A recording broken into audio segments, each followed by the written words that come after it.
ہمارا 5واں سال شروع ہو گیا نیب کی عدالت میں. تو میں لوگ پوچھتے ہیں تو میں کہتا ہوں پریشانی کی بات نہیں ہے. پچھلے بار 9 سال لگے تھے, اس دفعہ بھی صرف 5 سال ہوئے ہیں. گزارش یہ ہے کہ ایک نئی حکومت ملک میں آئی ہے, جیسے بھی آئی ہے بہرحال حکومت ہے, موجود ہے. اس حکومت کے جو آج ملک میں صدر صاحب بھی, وزیر اعظم صاحب, یہ دونوں نیب کی جیل لمبے عرصہ گزار چکے ہیں اور بہت سی تفتیشیں گزار چکے ہیں. تقریباً چاروں چیف منسٹر جو ہیں وہ بھی اگر جیل نہیں گئے تو نیب کی تفتیش ضرور بھگت چکے ہیں. اور میرا خیال ہے کہ اگر آپ جو وزراء کو دیکھیں تو تقریباً 90% وزیر بھی, وفاقی صوبائی, یہ بھی نیب کی تفتیشیں یا جیل بھگت چکے ہیں. اسی حکومت نے پچھلی دفعہ 3 یا 4 قانون پاس کیے تھے نیب میں ترمیم کرنے تھی, لیکن ان ترامیم سے کوئی فرق نہیں پڑا. چند افراد کو فائدہ ہوا. اس کے بعد جو سابقہ چیف جسٹس تھے انہوں نے جاتے جاتے آخری دن اس قانون کو بھی اڑا دیا. تو اب میرا خیال ہے ایک تو اس حکومت کی اخلاقی ذمہ داری ہے کہ آپ نے جو قانون پاس کیے تھے اس کو واپس لے کر آئیں تاکہ یہ تماشا جو نیب کا ختم ہو. حالانکہ حقیقت یہ ہے کہ ان ترامیم سے بھی نیب پر کوئی زیادہ اثر نہیں پڑے گا. نیب کا خوف رہے گا اور ملک کے معاملات نہیں چلیں گے. آج ملک کا کوئی افسر بھی کام کرنے کو تیار نہیں ہے. اس کو نیب کا خوف ہے, اور خوف اس حد تک ہے کہ وزراء بھی خائف ہیں, وزیر اعظم کا دفتر بھی خائف ہے, کوئی فیصلے نہیں کرتے. اب اس الیکشن کے دوران میں نے خود تو نہیں سنا لیکن اخبارات میں پڑھا ہے کہ پاکستان مسلم لیگ نون نے کہا تھا کہ ہم نیب کو ختم کریں گے, اور پہلی کام ہی نیب کو ختم کریں گے. تو اب مسلم لیگ نون اقتدار میں ہے تو میری ان سے گزارش ہے کہ اس ملک کو بچائیں, اس ادارے کو ختم کریں. ہمارے جو کیس ہیں, یہ میرا کیس ہے, دیگر جو لوگ, ہم نہیں چاہتے کہ کیس ختم, ہم چاہتے کہ کیس چلائی جائیں اور ان کے فیصلے کیے جائیں. تو ہمارے کیس آپ رہنے دیں, لیکن اس ادارے کو ختم کریں کہ یہ ملک چل سکے. آپ یقین کریں نیب کے لوگ کہتے ہیں جی کیس بالکل نہیں ہے, تو کہتے ہیں جی ہم ختم نہیں کر سکتے. تو میں نے ان سے کہا یار کہ آپ بنائے آپ نے تو جس طرح آپ نے بنائے تو ختم بھی کر سکتے ہیں.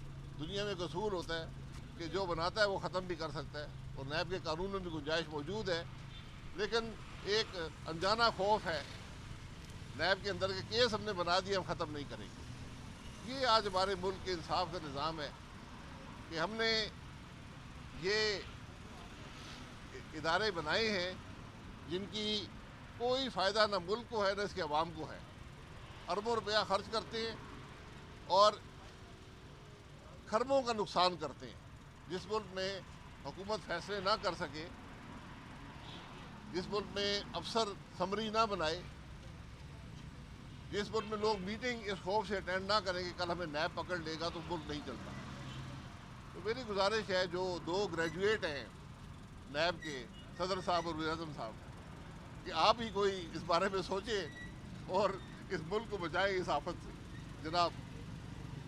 اچھا سر, ملک میں جو ہے وہ ابھی پچھلے دنوں ہم نے دیکھا کہ گیس کی قیمتوں میں کافی اضافہ ہو گیا تھا. ابھی جو ہے وہ سننے میں آ رہا ہے کہ بجلی کی قیمتوں میں بھی اضافہ ہوگا.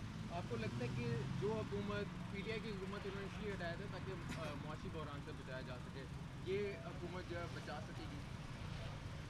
دیکھیں بات یہ ہے کہ ہمیں حقیقت کو سامنے رکھنا چاہیے. بدقسمتی سے ہمارے حکومت اور وزراء عوام کو یہ نہیں بتا سکتے کہ یہ اضافہ ہوتا کیوں ہے. اس اضافے کی ایک بڑی وجہ یہ ہے کہ عمران خان صاحب نے بھی, اس کے بعد شہباز شریف صاحب نے بھی, جو اضافہ نظام کے مطابق گیس اور بجلی میں ہونا چاہیے تھا وہ نہیں کیا تھا. تو آج آپ اس سارے معاملے کو بھگت رہے ہیں, اور آج بھی اگر مشکل فیصلے نہیں کریں گے تو معاملہ آگے نہیں بڑھے گا. جس چیز کی قیمت خرید بڑھ جائے اس کی قیمت فروخت بھی بڑھانی پڑتی ہے. یہ بنیادی بات ہے. اچھا سر, یہ نئی حکومت ہے, اس کے لیے آپ کیا پیغام دینا چاہیں گے؟ ان کو آگے 5 سال کیا کرنا چاہیے ملک کی جو میں اس نئی حکومت کے لیے دعا ہی کر سکتا ہوں, اس کے علاوہ میرے پاس کچھ نہیں. سر کیا دیکھیں کتنا عرصہ تک یہ حکومت چلے گی؟ عرصے کی بات نہیں ہے, کام کریں گے نہیں کریں گے, کام نہیں کر سکیں گے. 20 سال بھی بیٹھے رہے, کام نہیں کر سکتے. مریم نواز کا ابھی تک کا ٹینیور میں ٹینیئر کو دیکھتا نہیں ہوں، میں اس کے بارے میں کچھ نہیں کہہ سکتا. جی میں تو دعا ہی کر سکتا ہوں نا. دعا میرے پاس نہیں ہے، دعا ہے. اچھا سر، نواز شریف پاکستان واپس آئے، نواز شریف صاحب، تو انہوں نے آپ سے کوئی رابطہ کرنے کی کوشش کی؟ نہیں، میرا ان سے کوئی رابطہ نہیں. نئی پارٹی کے بھی آپ سے باتیں وہ ہو رہی ہیں؟ ایک ذاتی تعلق ہے، جب بھی حکم فرمائیں گے میں حاضر ہوں. تو نئی پارٹی کے حوالے سے نئی پارٹی، ایک نئی پولیٹیکل انیشیٹو ملک کو چاہیے، اس پہ مشاورت بھی ہو رہی ہے، کام بھی کر رہے ہیں، اور انشاءاللہ مجھے امید ہے کہ جلد ایک نئی جماعت آئے گی. جناب